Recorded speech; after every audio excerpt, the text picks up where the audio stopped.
From the PEP Radio Newsroom, this is the daily news for March 23rd, 2026. These are the stories we are covering at this hour.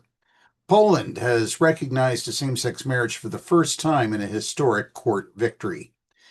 A gay couple that married in Germany sued to get their marriage recognized in their home country of Poland, and they won. The nation won't start granting same-sex couples marriage licenses, but they can cross the border and get one that will be recognized at home. A European Union court ruled last year that all member states have to recognize same-sex marriages performed in other member states, and this is evidence of Poland implementing that ruling. It will just create more momentum for LGBTQ+ rights in parts of Europe that are less tolerant of queer relationships. Turning to news in the United States, a federal judge has blocked Robert F. Kennedy Jr.'s attempt to ban trans healthcare access to minors. The judge's decision cited the Administrative Procedure Act when ruling against Health and Human Services Secretary Robert Kennedy's rules that would have blocked all Medicare, Medicaid, and CHIP funding to hospitals if they provided any gender-affirming care to trans minors. The judge ruled that Kennedy effectively decided what the standard of care was for trans youth, something that is not within his powers to do. Access to health care for trans youth remains safe in states that haven't banned it, at least for now. In news from Colorado, Colorado will have two anti-trans measures on its 2026 midterms ballot. Initiative 109 will ban trans kids from participating in school sports, even at the college level. And Initiative 110 bans gender-affirming surgery for trans youth, even though it's almost never performed on minors.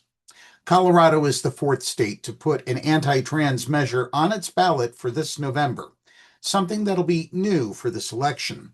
There may be a coordinated national strategy to use these issues to drive conservatives to the polls in November. In other news, Dr. Mehmet Oz tried to pressure medical organizations to withdraw their statements supporting gender-affirming care for trans youth.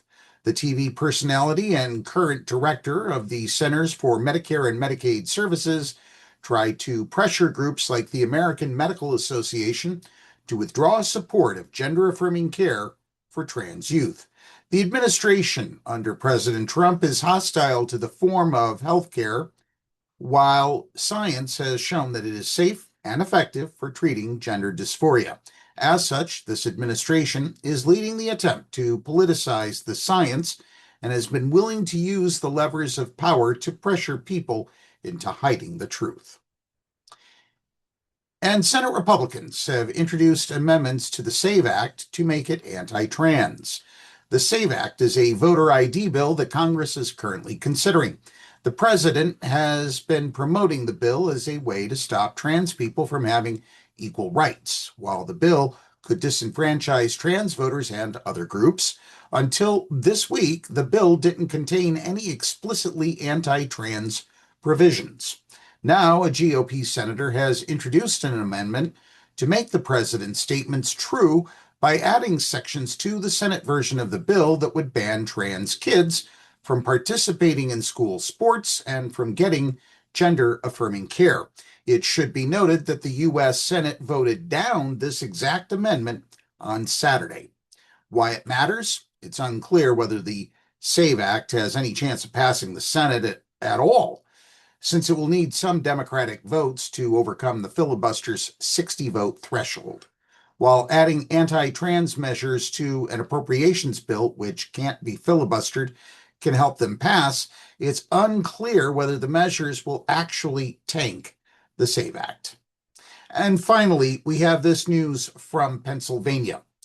Pennsylvania Senator John Fetterman took a sharp turn away from his party on Friday, openly criticizing Democratic leadership for a continued partial government shutdown that he claims prioritizes political maneuvering over the lives of federal employees. As the Department of Homeland Security shutdown hit its 35th day, critical agencies like the TSA, FEMA, and Customs and Border Protection have been forced into emergency protocols, leaving thousands of workers without pay during a peak travel season. Appearing on the record with Greta Van Susteren, Fetterman highlighted his position as the lone Democrat to vote in favor of reopening the government. Again, it should also be noted that Kentucky Senator Rand Paul voted against reopening DHS.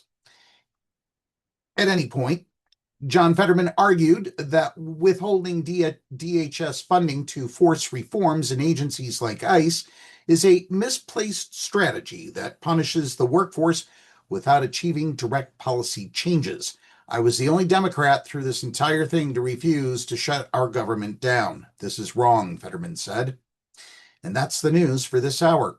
PEP Radio posts news videos throughout the day on the PEP Radio YouTube channel. Be sure to subscribe to the channel to keep informed throughout the day.